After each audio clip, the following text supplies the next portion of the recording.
армысыздар. Зейнет жасы, иә, қазір ең сондай өзекті мәселе. Ер адамдарды 70 жасқа келіп апарып тастады, әйел адамдарымызды 63 жасқа апарып тастады, 65 жас жылдан жылға ұзарды. Мен мынандай ұсынысым: әйел адамдарына 50-55 жас, ер адамдарға ары кетсе 60 жасқа дейін. Оған жасқа жете ма, жетпей ма, сондықтан сол 55 жас ер адам, 50 жас әйел адам. Неге?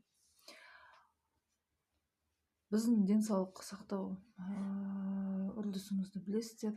Бәрі қазір ішкілікке салынған, әйел адамдардың белдері ауырады, аяқтары ауырады, денсаулықтары ноль. Сондықтан сол жасқа әкелу керек. Екіншіден, біз не істейміз, зерігеміз деген бір еріккен, сондай бір қай жерге несін таппай жатқан адамдар жалғыз басты аналарға баласын бағуға көмек берсін.